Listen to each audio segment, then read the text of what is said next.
So let me ask you something. What if the democracy we all believe in is only 70% complete? It's a pretty wild idea, I know, but that's what we're digging into today.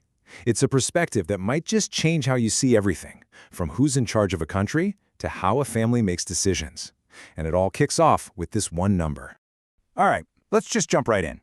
The source material we're looking at puts forward this idea that the democratic theory we operate under, the one we see as the ultimate goal, is actually unfinished.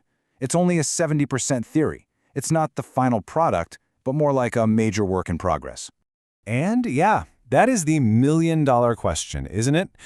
If what we have is only 70% of the picture, what on earth is in that missing 30%? Well, the answer this philosophy gives, it's probably not what you're expecting. See, that missing piece isn't about having more votes, or more elections, or even more personal freedom in the way we usually think about it. Nope, it's about recognizing and even embracing a kind of natural order. A hierarchy that's not based on money or power, but on something else entirely: competence. So the thinking goes like this. A truly complete, 100% society doesn't try to pretend that everyone is exactly the same. Instead, it builds a really clear, healthy structure. And the source uses these terms upper people and lower people. Now, hold on. Before you react to that language, it is absolutely crucial that we understand what these terms are supposed to mean here. Okay, this is what's so fascinating. This completely redefines leadership. An upper person isn't your boss or some aristocrat or even just someone who's older than you. It's someone who has actually developed the genuine skill to help other people, to solve their problems, and to point them in the right direction. It's an authority that has to be earned. It's not just handed to you. And this chart just nails the difference, right? Literally, anyone can be older than you. A parent is a parent. That's just biology. But to be a true upper person, a real leader in this sense, you have to have the skill to actually make things better for the people you're leading. If you don't have that competence, you're just an older person. You're not a leader. So here's the kicker. When this system is actually working, when the so-called upper people are genuinely competent and doing their job right, the need for things like voting just fades away. And why is that? Because when a leader shows you a path that is truly wise, one that you can see benefits everyone, you just naturally want to follow it. You get a real consensus, not one that was just forced through by a 51% majority.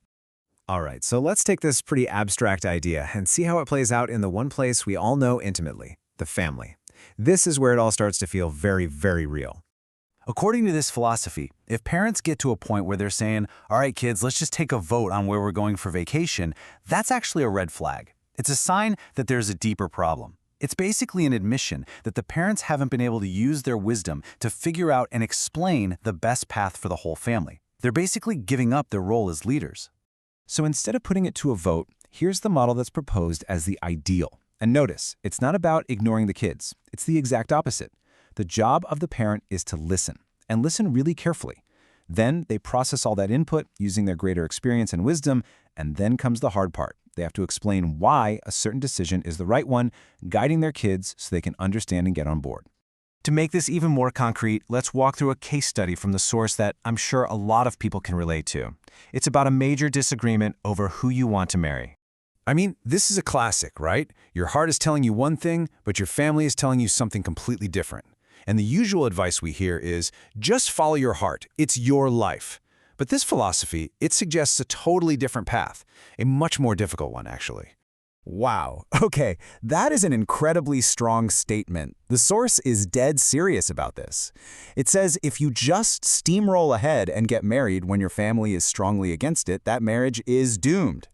The idea is that their opposition isn't just an annoying opinion you can ignore, it's a giant, flashing sign that there are fundamental problems that haven't been solved yet. So what do? Well, the answer isn't to break up with your partner. The answer is to treat that opposition like it's priceless data. The path forward is to humbly go to them and ask why. What exactly are you worried about? And then you listen, really listen to what they say. You promise to work on those specific issues. The goal isn't to win the argument. The goal is to build a foundation for your marriage that's so strong, the opposition just naturally dissolves. Which, of course, brings us to the final and maybe the most important question of all. If real leadership is based on this earned skill, how in the world do you get it? The idea here is that this kind of deep wisdom, you're not going to find it in a textbook. You can't get a PhD in it. It's a quality that you can only develop over a lifetime of paying attention, of humbly interacting with absolutely everyone and everything around you. And this right here is the heart of the practice. Gaining that true skill, that true authority, it all comes from this massive shift in your mindset. It means you have to treat every single person you meet with respect, no matter who they are. It means you start to believe that every single interaction has a lesson in it specifically for you. And by humbly taking in those lessons bit by bit, you slowly build up the competence to become a true leader, a real upper person. So in the end, this whole philosophy leaves us with a really provocative question to think about. We're taught that leadership is something that's given to people through votes by the majority. But what if real, effective leadership is something else entirely? Something that you can only earn through a deep-seated respect for others, a commitment to learning every day, and the proven skill of actually making things better for everyone. It's a powerful thought to take with you.